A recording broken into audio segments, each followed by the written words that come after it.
Pelanggan listrik 450 VA akan digratiskan selama 3 bulan.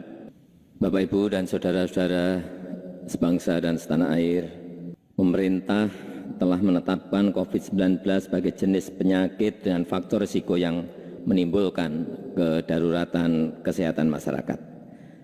Dan oleh karenanya, pemerintah menetapkan status kedaruratan kesehatan masyarakat.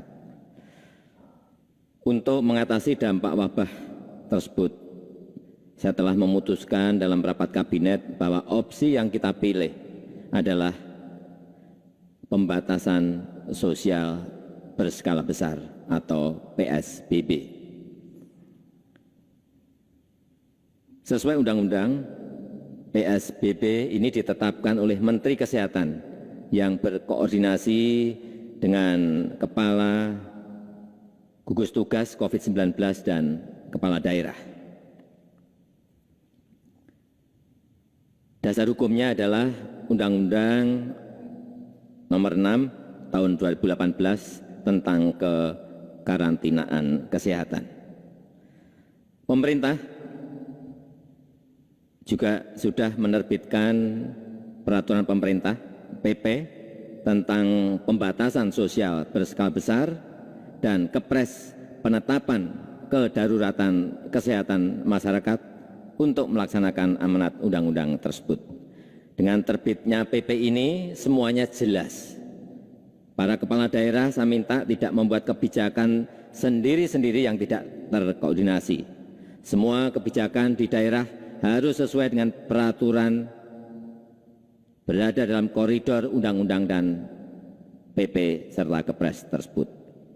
Polri juga dapat mengambil langkah-langkah penegakan hukum yang terukur dan sesuai undang-undang agar PSBB dapat berlaku secara efektif dan mencapai tujuan mencegah meluasnya wabah.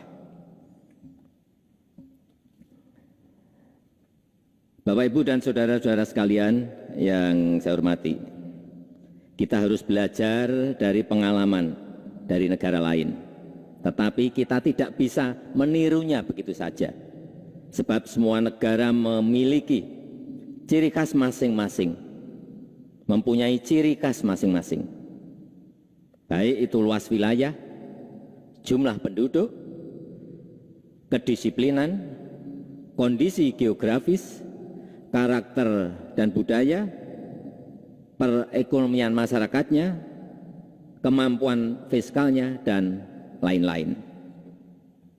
Oleh karena itu, kita tidak boleh gegabah dalam merumuskan strategi. Semuanya harus dihitung, semuanya harus dikalkulasi dengan cermat. Dan inti kebijakan kita sangat jelas dan tegas. Yang pertama, kesehatan masyarakat adalah yang utama. Oleh sebab itu, kendalikan penyebaran COVID-19 dan obati pasien yang terpapar. Yang kedua, kita siapkan jaring pengaman sosial untuk masyarakat lapisan bawah agar tetap mampu memenuhi kebutuhan pokok dan menjaga daya beli. Ketiga, menjaga dunia usaha, utamanya usaha mikro, usaha kecil, usaha menengah, agar tetap beroperasi dan mampu menjaga penyerapan tenaga kerjanya. Dan pada kesempatan ini saya akan fokus pada penyiapan bantuan untuk masyarakat lapisan bawah. Pertama, tentang PKH. Jumlah keluarga penerima akan ditingkatkan dari 9,2 juta menjadi 10 juta keluarga penerima manfaat. Sedangkan besaran manfaatnya akan dinaikkan 25%. Misalnya, komponen ibu hamil naik dari 2,4 juta rupiah menjadi 3 juta rupiah per tahun. Komponen anak usia dini 3 juta rupiah per tahun. Komponen disabilitas 2,4 juta rupiah per tahun. Dan kebijakan ini efektif mulai April 2020. Kedua, kartu sembako.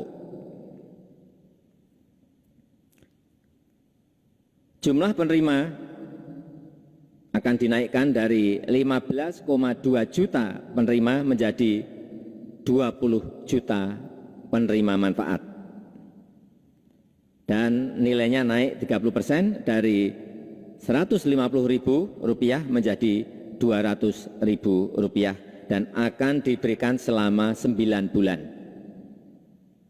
Yang ketiga, tentang kartu prakerja. Anggaran kartu prakerja dinaikkan dari Rp10 triliun menjadi Rp20 triliun.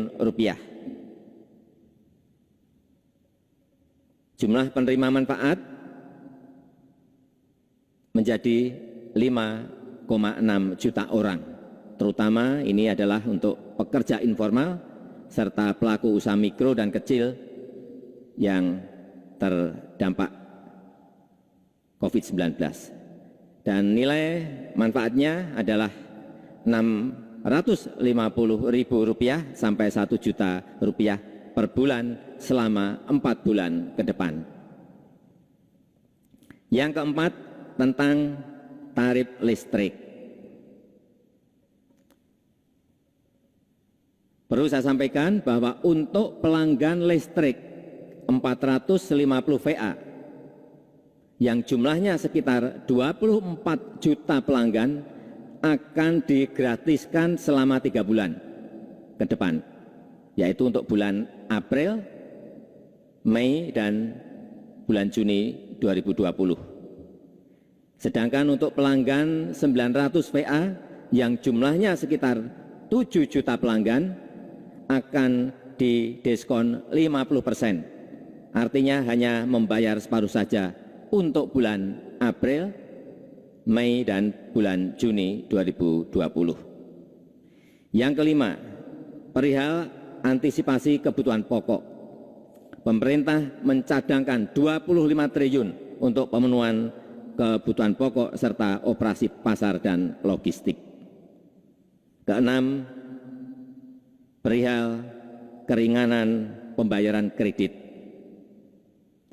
Bagi para pekerja informal, baik itu ojek online, supir taksi, dan pelaku UMKM, nelayan, dengan penghasilan harian, dengan kredit di bawah 10 miliar, OJK telah menerbitkan aturan mengenai hal tersebut dan dimulai berlaku April ini, bulan April ini. Telah ditetapkan prosedur pengajuannya tanpa harus datang ke bank atau perusahaan leasing, cukup melalui email atau media komunikasi digital seperti WA. Saya rasa itu yang bisa saya sampaikan pada kesempatan yang baik ini. Terima kasih. Wassalamualaikum warahmatullahi wabarakatuh.